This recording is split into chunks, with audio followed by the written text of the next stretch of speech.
3. Oke ibu-ibu, setelah tadi kita membahas flipchart 1A, yaitu tentang kapan periksa kehamilan, selanjutnya kita akan membahas flipchart 1.5 tentang layanan kesehatan ibu hamil. Tapi sebelum kita membahas flipchart 1.5, mari kita yel-yel dulu biar kita semangat. Masih ingat yel-yel PK, Bu? Masih lupa-lupa ingat, Pak. Ya, saya ulangi ya. Siapa kita? Indonesia. Indonesia sihat dan pintar. KPM PKH sejahtera mandiri. SDM PKH luar biasa. Gitu Bu ya. Ya, Pak. Oke. Ya, Pak. Yuk langsung ya. Sama, Pak. Siapa kita? Indonesia. Indonesia sehat dan pintar. KPM PKH Sejahtera mandiri. SDM PKH Luar biasa. Kami semangat. Oke Bu, langsung ke flipchart 1.5. Ini giliran kelompok tinggi. Monggo kelompok tinggi. Ya, Pak.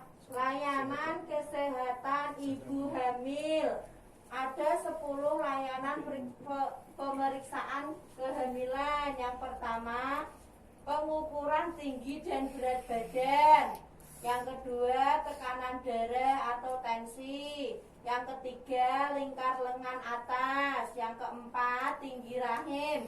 Yang kelima, penentuan letak janin. Kemudian imunisasi tetanus toksoid.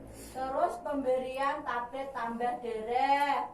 Terus tes laboratorium, penjelasan bidan. Yang terakhir, pengobatan bila diperlukan. Beri aplaus untuk kelompok tinggi. Oke ibu-ibu, selama kita hamil, khususnya ini bagi ibu-ibu yang sedang hamil, kalian semua, sampean sedanten niki, angsal layanan pemeriksaan kehamilan. Yang pertama itu adalah pengukuran tinggi dan berat badan. Pengukuran tinggi dan berat badan ini bisa menentukan kesehatan dalam kandungan, Bu nggih. Kemudian ada tekanan darah. Jadi tekanan darah ini juga mempengaruhi janin dalam kandungan ibu sedanten. Lingkar lengan atas, tinggi rahim, penentuan letak janin. Ini Bu, penentuan letak janin. Biasanya yang sungsang atau orang atau itu nggih Bu. Ya, Pak. Kemudian ada imunisasi tetanus toksoid.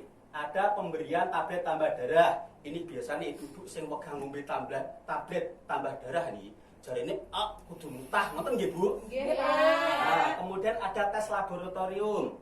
Ada penjelasan bidan. Kemudian ada pengobatan bila diperlukan. Ibu-ibu, ibu hamil itu wajib menanyakan yang namanya HPL. Apa itu HPL, Bu? Hari perkiraan lahir. Jadi, ketika ibu-ibu ini periksa ke bidan, harus tanya HPL-nya itu kapan? Biar tahu perkiraan. Oh, nanti ketika kelebihan HPL berarti perlu diperiksa atau mengalami kegangguan. Kemudian harus merencanakan persalinannya itu di mana. Mau di puskesmas, mau di bidan, apalagi Bu? Di rumah sakit. Di rumah sakit atau di klinik bersalin. Itu harus direncanakan. Kemudian ibu-ibu hamil itu juga mendapat kelas ibu hamil di puskesmas agar mendapatkan informasi lengkap Bu tentang kehamilan.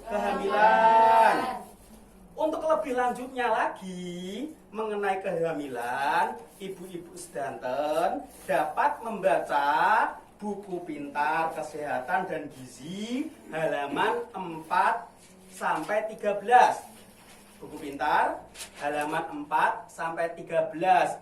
Pun ketemu Bu?